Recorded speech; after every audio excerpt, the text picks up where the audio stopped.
Welcome to the GOTO podcast. In this episode, Eric Johnson interviews Ulf Wiger and Saša Jurić on the Beam languages Elixir and Erlang. They explore the relationship between the two languages, when they should be used, and focus on specific use cases for each. GOTO gathers the brightest minds in the software community to help developers tackle projects today, plan for tomorrow, and create for a better future.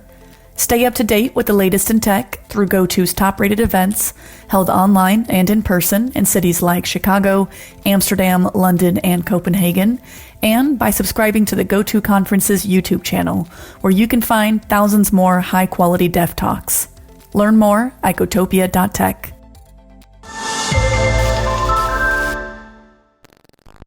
All right, thanks for joining us here. This is GOTO Conference in Copenhagen. My name is Eric Johnson. I am actually part of AWS. I'm a developer advocate for AWS, but today I'm acting as an interviewer. So we're going to have some fun with that. And I want to introduce you to my two guests. I'd like you to introduce who you are and where you're from and what you do. Start with you, Saša. I'm going to start? Okay, so my name is Saša Jurić. I come from Croatia, and I work as an independent Elixir mentor. Helping teams adopt Elixir and work with it in production. Alrighty. And Ulf? Yeah, my name is Ulf Wiger. I'm from Sweden. I'm an independent contractor, mostly Erlang. I've been programming Erlang since forever. Since 92, 93. Full-time since 95. It's been around, hasn't it? It was like the first language ever. Yeah, just it was. Before Latin. Exactly. From Erlang's pretty old, isn't it? Since around that time. Nowadays,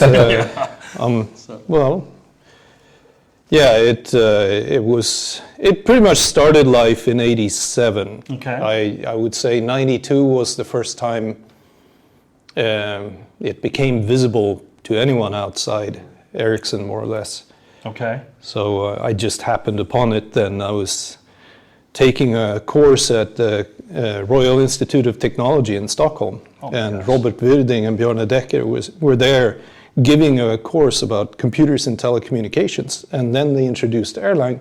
And so we got to do a little programming exercise where they had us write the control program for a telephony switch, and then actually have it work first in a simulator and then on a real phone switch. And that was like a weekend exercise, and I was in complete awe. You were hooked. Yeah. I've been hooked since. And so you're one of the first users of Erlang, basically, when you think about it, right? It sounds like it. I think I was actually the very first commercial customer, because I ended up paying $1,000 for a license in '93. I don't know if that makes me the stupidest Erlang programmer ever, but I have a couple languages that I'm willing to sell you as well. I want to try it out. So. Yeah, there was actually a plan. They're beta. There was actually a plan. We were forming a company in Anchorage, Alaska, and of course, being from Sweden, I had this slightly strained relationship with INS, or they were perhaps not so much aware of me, but we had to figure out a way for me to actually legally work in the US. So we actually decided to make a real strategic bet on Erlang. It actually made technical sense, mostly, I think, or I thought so. That's all that matters. So we actually bought a license, and we started pestering Ericsson to say, okay, what is your story on support and everything? We want to bet on Erlang now, do you? And they were just starting up this company to sell Erlang, so I was their very first customer. That's crazy. And so it did. The one immediate value, was we had to advertise for Erlang programmers in Anchorage. Right.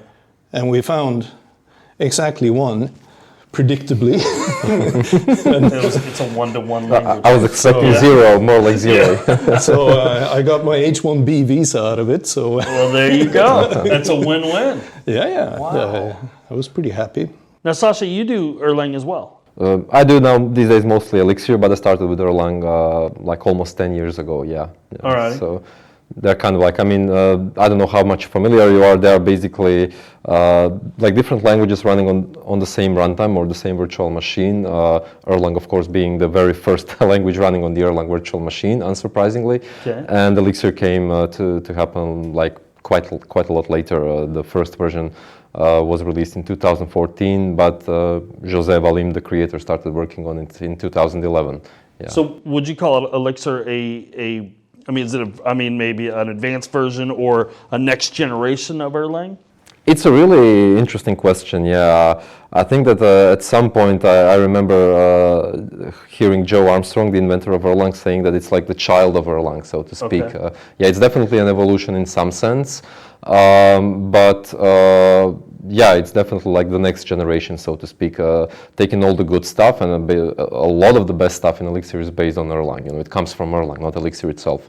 Many will tell you that like the best thing about Elixir is Erlang, you know, not Elixir. Okay. It's like, you know, an icing on the cake, so to speak. Yeah, Okay. but I mean, Erlang has been designed like in early 90s, and I believe, well, you have been around much longer. I believe it's pretty much stable, you know, for the longest amount of time.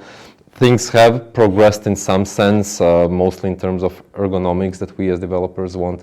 And my impression, you know, as someone looking from the sides, is that José Valim, applied some of these new ideas and techniques from different kind of languages, you know, using both Erlang as inspiration, but also Clojure and Ruby, and even some stuff from the .NET world to, you know, improve the UX of a language. But still in its core, it's like Erlang. I heard someone saying that it's almost like Erlang plus, you know. Yeah. That's complex right there, yeah. Yeah. So let me ask you this. I sit down, I'm given Erlang, I'm given Elixir. Why do I pick one over the other? Well, I would say that it depends. It depends a little bit on what you're trying to do, because I think one thing that Elixir brought to the Erlang community was that, well, for example, web developers, because it attracted a lot of people who loved Ruby, but were not so much in love with the scalability story of Ruby on Rails. Right. So suddenly they find this platform where scalability is just amazing, where you can really build conversational web services. Mm-hmm. Now, the Erlang community is very much into carrier class, fault tolerance, building really robust servers, right. Messaging, but if you're kind of a UX guy, for example, Erlang is kind of a unimaginative community. Yeah. I mean, people don't really care about UX. I mean, right. We had. You're old enough to remember the old barely, whatever you're going to say. these stupid BIOSes for the PC. Yes, you know, the keyboard missing, press one, F1 to BIOS. Continue. Yeah. We actually, when at Ericsson, when we got our first built or custom-made Sun blades for our systems, they had that BIOS bug. So we booted them up and they said, keyboard missing, press F1 to continue. They were never meant to have a keyboard. So we had to send them back and get the BIOS fixed. Erlang systems were never designed to have much of an interface. Okay. They were embedded systems, messaging systems, and you would have some, developer ugly HTML just for configuration management, essentially. Yeah. And so it was always very difficult to get any kind of UX story going in the Erlang community because people didn't really care. I mean, you couldn't get momentum. They thought, nice, somebody else gets to flesh that out and put all the do all the heavy lifting to make it really usable. But if you can make it really usable, I'll probably use it when I need a GUI, which is not very often. So I see that scenario where Elixir is much stronger because people actually go there to. Sasha, what do you think? Yeah, I think so. As a quick background, I did like a few years of Erlang, a few years of pure Elixir, and somewhere in between both of them. And I would basically, my impression is that Elixir is both a language which is more expressive and more complex, and Erlang is like more simpler and more direct to the point, very, very explicit language. Right. And it really, raises like a lot of question about where on the slide from simplicity to complexity you want your language to be. And so Elixir gears more towards being more complex language, and Erlang is like, I think that the grammar of Erlang is very simple. It's a very regular language, no special cases, no ambiguities. A couple of those, for example, exist in Elixir. And so like Erlang is really straightforward. People get intimidated because it looks like Prolog. But when you get past that, initial impression, it's like very, very simple language, But for me as a user, I had problems dealing with like boilerplate and repetition and stuff like that, because the language itself doesn't really give us too many tools there.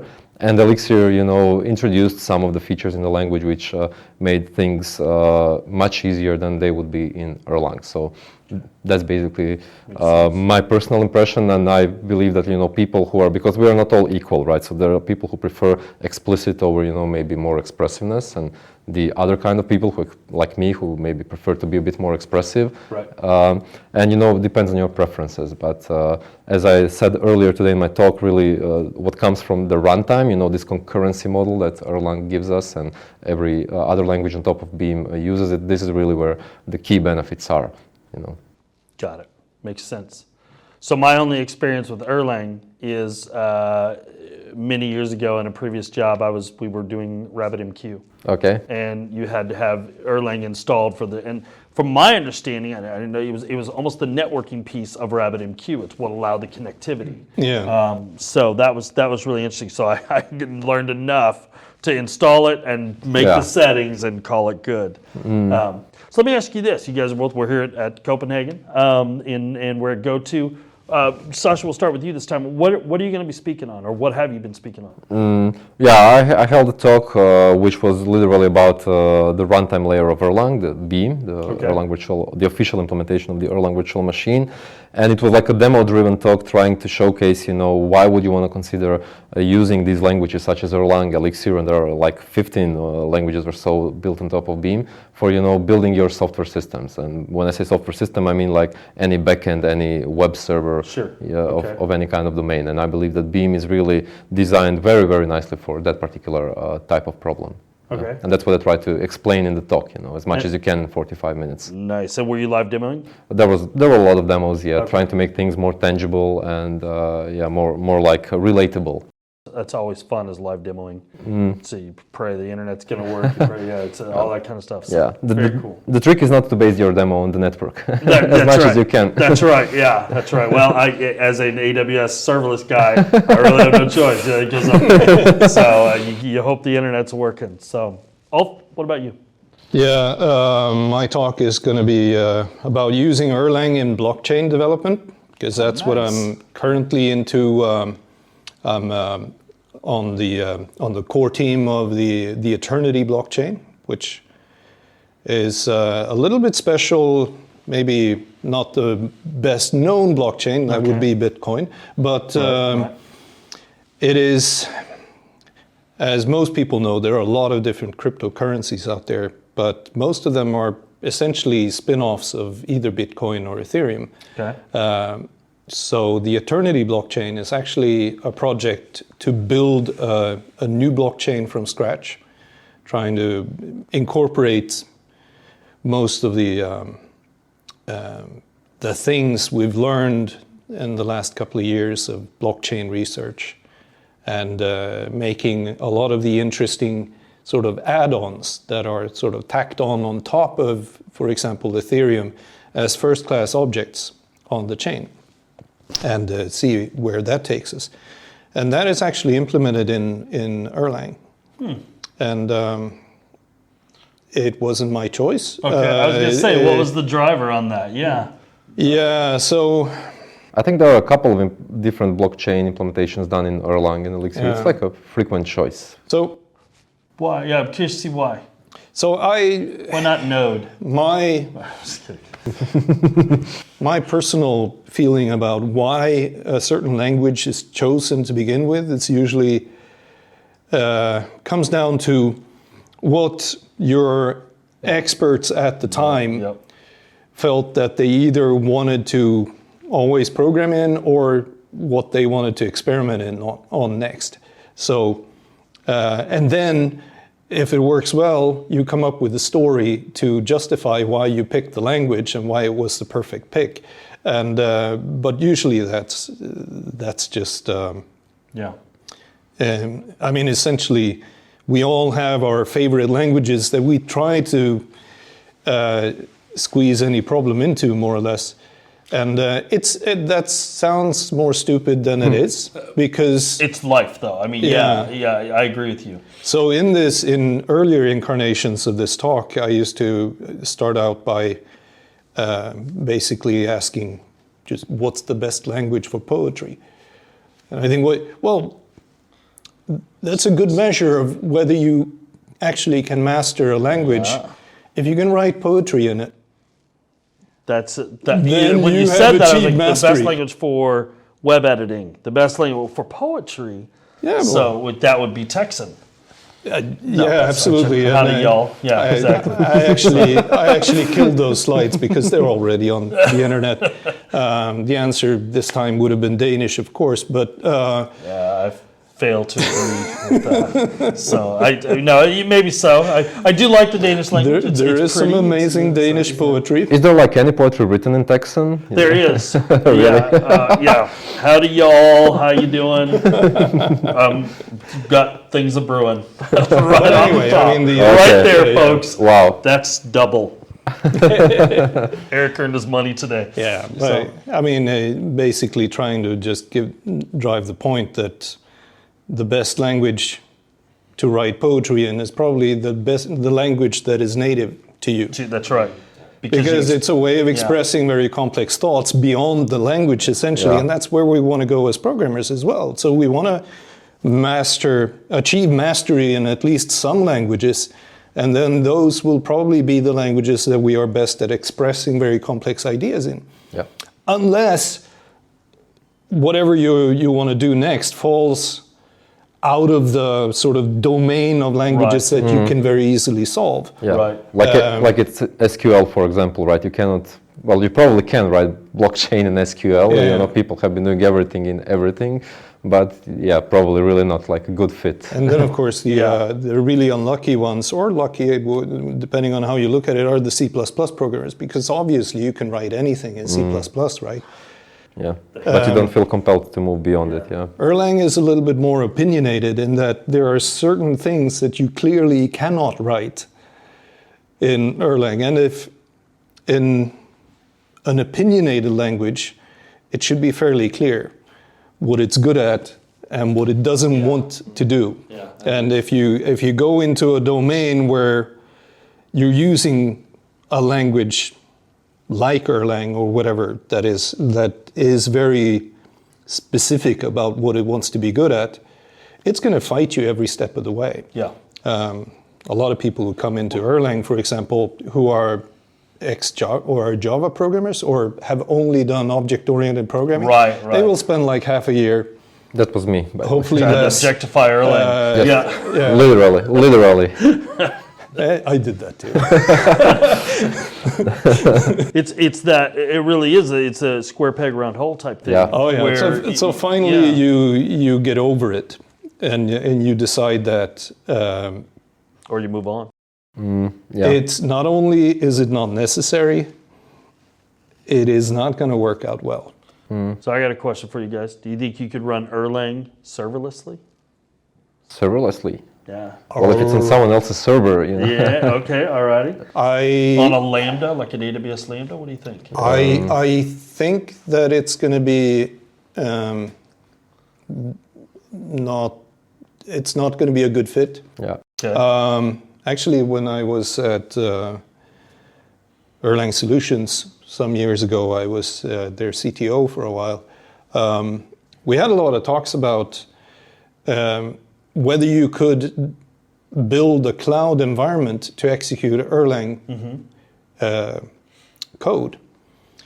And I think we pretty much shelved the idea and decided that, no, Erlang is really good for building cloud environments, for executing other pieces of code. I was just going to say that you can run Lambda on Erlang, you know, that's the whole idea. Sense. You should tell to your people when you come back to the office, like you should re-implement everything. This doesn't seem to be working. Oh, wait, it is working. No, so what about Elixir?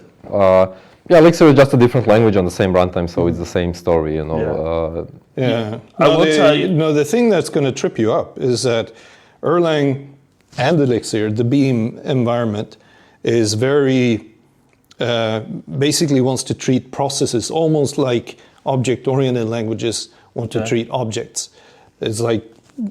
Everything is a process, yeah. Everything is a process that is sort of naturally a concurrent activity, or a sort of a sequence in a concurrent problem. And it should be dirt cheap to create a process. So you should be able to create as many processes as you want. Right. So, you know, spawning a process in Erlang takes like a microsecond, and you assume that it's not going to take more. So if you want to fire up, to handle one session, fire up 10 different processes that handle each handles a certain part of the problem, and then maybe on the other end of you have 10 more, so maybe you have 20 processes for one session, and you want to handle 30,000 sessions or more in one node. That's a lot of processes. Yep. It's not a whole lot of processes for Erlang. You can have millions of processes in an Erlang VM. But the assumption is that it's extremely cheap to send messages and to spawn processes locally. Yeah. Then if you go across the network to another node, you have other failure conditions, and you also have more costly messages because it's over TCP, and you assume that you're actually going to a different machine. Right. But when you design code in Erlang, you have this local domain where things are local, and communication doesn't break between processes because they're in the same VM. Yeah. And that's just an invariant. Right. You don't, if that suddenly breaks, and that's all bets are off. Yeah, exactly. That doesn't happen. When you go across the network, then you deal with network issues, and your code has to deal with that. So at some level, Erlang and Elixir have distribute or location transparency, so you really don't have to worry about where a process resides in the network. But in practice, you often actually want to have a clear interface between nodes, so that you know that if a communication goes across nodes or whether it's locally. So I guess in a serverless environment, it's a little bit difficult to know then how you would view processes and the cost of communicating between processes. Yeah.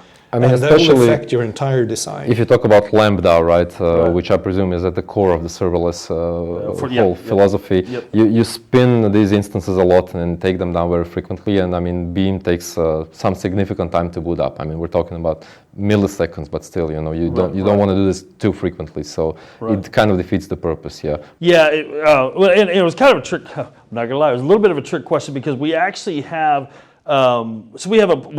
This was not meant to be a pitch for AWS, but I'm throwing it out anyway. So go Chris Buns. And but what we have is a custom runtime where you can actually bring your own language.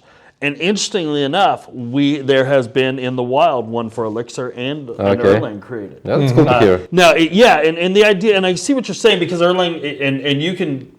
Mock and laugh at me and say, "Wow, you're dumb." But my understanding, kind of Erlang, is it is important to have that community. It's part of the networking between processes, so it's really designed to go across computer, things like that. Whereas a Lambda is a stateless, encapsulated environment, right? Boom, it happens and it goes away. Yeah. But if you want to use that, the Elixir language and things like that, it is absolutely possible. So it's kind of interesting. But I understand what you're saying. Possible is not the same as probable, or and so it may not be the best approach, but it is something you can do. But still, I mean, I was just only half joking when I said that you can like implement Lambda on top of Beam, on top of Erlang or Elixir, because people done it like not in a generic way, but when they need to, like they have the smaller cluster of say 3 to 5 nodes. When when they have to fire up some background activity, they fire it up somewhere, and it's a short-living process. A task, does the job and stops, and it runs either here or there. You don't really care on which machine it runs. Right. So interesting. So it's kind of built for that kind of. Like distribution is a first-class citizen in Erlang, and that's why I believe that it's like an interesting fit for blockchain, right? Which is also distributed in its nature. So it may. There are two different aspects that are, in this case, I think important to keep separate. And one is you have sort of the core semantics, concurrency semantics of Erlang, which I think are a great fit for that kind of environment, where processes don't really, they have their little life thread essentially, and they have their own memory, they communicate asynchronously, they can monitor and link to each other, so you can actually build sort of self-healing and self-cleaning environment. It's distributed from day one, right? Even on a single machine. But then you have the practical implementation of Erlang, which, as Saša pointed out in his demo talk, excellent talk, is very much about the Beam, the Beam VM and how it works. And also here we have why Ericsson built it in the first place. It was, they wanted to experiment with how you should program the next generation of telephone switches. Okay. And so then that was their problem domain. It's very nice to have a very concrete problem domain. When, here's the solution. I mean, I'm sorry. Here's the solution, why are we looking? Here's the problem, what's the solution? I get it. So. But what they had then in practice was that you essentially have your control system. It's an orchestration problem. Essentially, you are doing signaling with other entities on the network, and then you're allocating resources in the hardware, switch. Your forwarding engine resources or signal processors, whatever, to link together so that you have in the data plane you have all the niceties that you need with transcoding and echo cancellation and everything. And then you had these processes in Erlang that they actually had a fairly intimate connection with the hardware.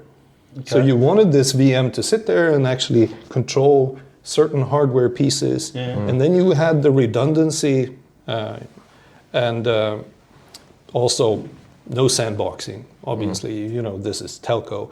You had big locks on the door. We thought, at least, we sold. We sold one switch to the Stockholm region, and there was some debug ports open on the device processors in the switch. That's no bueno. And it turned out that some high school students were sitting there, what you typically do, running port scans and saying, hey, here are some open telnet ports. Let's see what we can do. So they would just telnet into the device processors on our switches. And there went the assumption that, these operators, they run safe networks, so we don't have to worry about... Unless you have high school kids around, So let me ask you, this is a critical question, okay? And I think I just put this together, okay? I've been pondering it. Erlang, is that Ericsson language? Yes. Or... Not just a pretty face, people. It's an intentional duality. Okay. Yes, that's one obvious interpretation, and which, according to many, is wrong, right? It's wrong? Are you saying that might be wrong? Yeah. Well, So there is this tradition to name languages says, after mathematicians. Okay. Like Pascal. Agne Kalb Erlang. Okay. Forgive my poor Danish pronunciation. He was a Danish mathematician, and he was extremely important for telco because queuing theory is basically, based on. There's even a unit of measure, Erlang, which is you measure the frequency of subscribers or customers coming to a service desk or whatever. Okay. So it was named after Erlang, but it so happened that you could also Ericsson language. Yeah, and that was. It wasn't entirely unintentional. Okay. So, but it's a secondary. So I was unintentionally 50% right. According to some people, and all of them were Danish, it's been named after the. Outside of Denmark, it's Ericsson language. And okay, I understand that. Yeah. All right, another critical question. In a sumo wrestling match, who would win? Elixir or Erlang? And why?